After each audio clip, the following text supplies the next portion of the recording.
Tonight on DC News Now, fear and uncertainty around immigration arrests. They don't send their kids to school, but they also don't go to their health appointments. The concerns tonight around the DMV.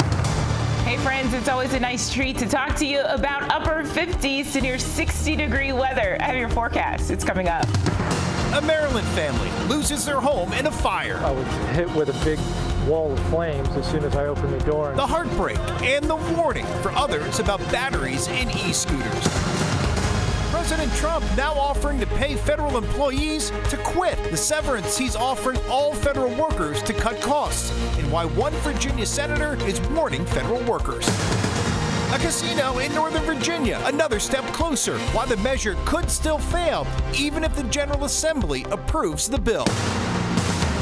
You're watching the station covering all of the DMV. This is DC News Now. Hi, everyone. Thank you for joining us tonight for DC News Now at 9 o'clock. I'm Chris Flanagan. Susan Tran has a night off. Developing now at 9, President Trump's immigration crackdown is ramping up, spanning coast to coast.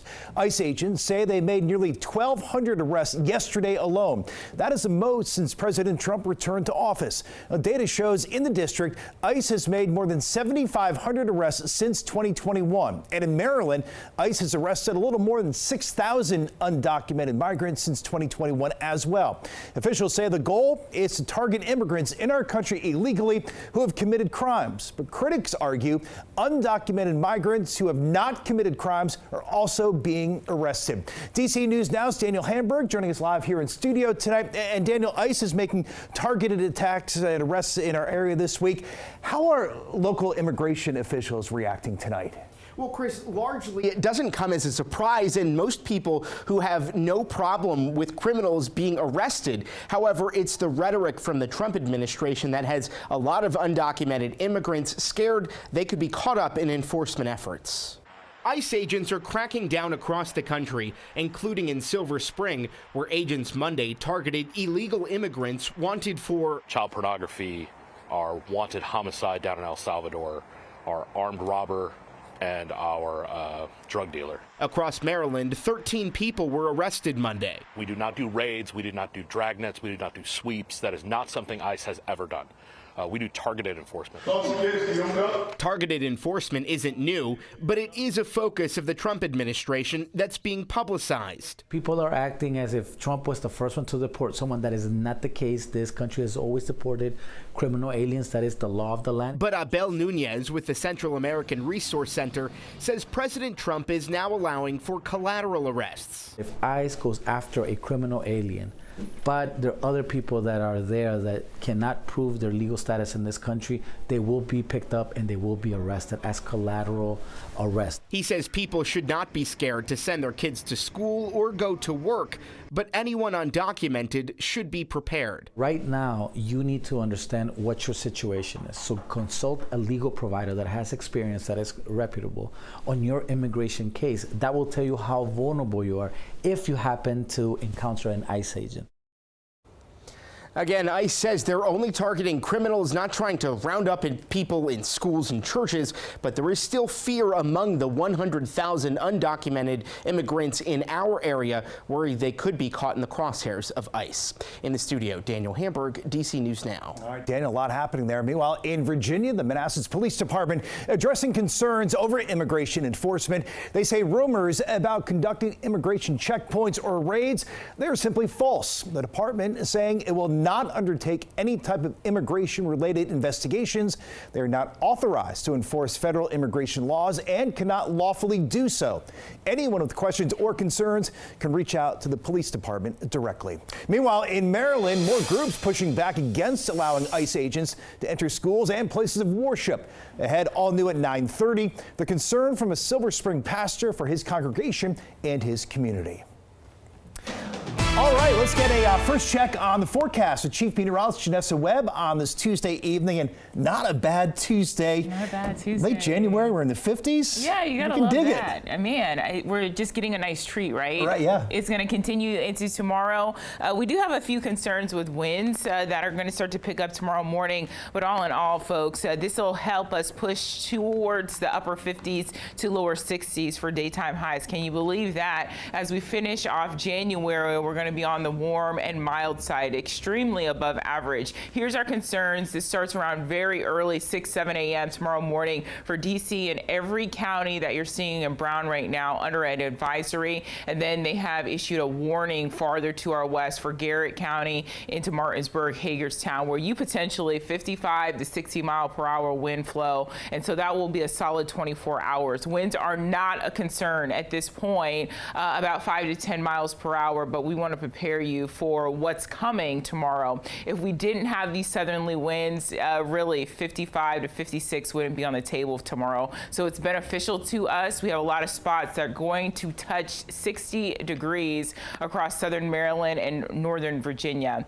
Really, we have a cool down after this warm up. We'll look at that coming up. Okay, Janessa, we'll see you then. Meanwhile, an update now in Arlington, Virginia. We now know the name of the woman killed in a crash in Ballston yesterday. Police have identified her as Zhu Wei He. They say a speeding pickup truck hit her car at the intersection of Wilson Boulevard and North George Mason Drive, then crashed into a second car. Police say there are pending charges against the driver of that pickup truck. We're told that driver remains in the hospital in critical but stable condition. Also, all new tonight, we're learning the 14-year-old boy killed in D.C. this week was a student at Roosevelt High School. The school sending a letter home to families yesterday saying Myron Smith was shot and killed Sunday afternoon in Southwest. Now, police say two brothers who were also teenagers tried to rob Smith before the shooting. Investigators say Smith died at the hospital. In that letter to families, the principal saying Myron was a beloved member of the school community and will be deeply missed. She also adds, in part, Myron had an uplifting presence, always making sure his friends and peers were smiling. His vibrant personality and infectious sense of humor brightened our school community. In Prince George's County, investigators say a lithium e-scooter battery sparked a house fire that injured 3 firefighters. It happened in College Park just after 1 this afternoon. DC News Now's Tim Reed spoke to the family who escaped the flames but lost their home. 4 family members were able to escape this burning home, and they tell us they are thankful that they survived, but they're also sad to lose their house they've lived in for 40 years. Tuesday afternoon, firefighters responded to this house on 49th Place in College Park. The home was fully engulfed in flames on arrival around 1 o'clock. We spoke to family members who say it happened so quickly. And I heard a big pop. And I turned around and went through the hallway, and there was flames in the bedroom. So I ran to the back of the house to get the fire extinguisher that we have. Fire crews were able to get the blaze under control quickly. Investigators say lithium batteries sparked the fire that injured 3 firefighters. The batteries were charging inside the house and are used to power the family's electric scooter. Good news is the injured firefighters are okay. Our firefighters do a tremendous job, and it is a dangerous job, and sometimes injuries happen. We never want to see them, but they are a reality to what our firefighters do. But thankfully the injuries we received today were all minor. As for the family, they lost everything, but are thankful they all survived. All of everything I've ever owned was in there, and it's all gone. So it's pretty awful, but I'm happy to be here. I'm happy to still have my family. The family says they will stay with relatives for now and are hoping to rebuild a new home in the future. In College Park, Maryland, Tim Reed, DC News Now. And we have breaking news also in Prince George's County. A woman is dead after a townhouse fire in Oxon Hill. This new video just into our newsroom. You can see here the flames tearing through that home here. It happened on Brandy Hall Court just before 7 tonight. Firefighters tell us there was no working smoke alarm and neighbors called 911. Investigators still working to exactly figure out what caused this fire. All new tonight, the Trump administration offering to give 7 months of salary to any federal employees who leave voluntarily, but they have to leave by February 6th. The administration now also saying it will begin subjecting all federal employees to enhanced standards of suitability and conduct. The offer comes as the administration plans to shrink the size of the government. But Virginia Senator Tim Kaine warning federal employees not to take the buyout. He says the president has no authority to promise severance pay. Also in the Commonwealth, a controversial bill that could bring a casino to Tyson's is now headed to the full Virginia Senate for a vote. The bill easily cleared a committee vote. A poll by the Tyson Stakeholder Alliance shows 8 in 10 voters oppose the proposal. However, union groups and lawmakers say a casino would bring thousands of jobs to the area and rake in hundreds of millions of dollars. 5,000 union jobs coming to our county would be life-changing. You have people that have lost money, that are angry, that get in a car in the morning when kids are loading onto school buses and, you know, there's road rage, or they've been drinking all night. Well, the Senate is expected to vote on the bill Friday, and the bill, which gives Fairfax County the authority to call for a vote of referendum on whether to allow a casino, will still need to pass the House of Delegates before going to the governor's desk.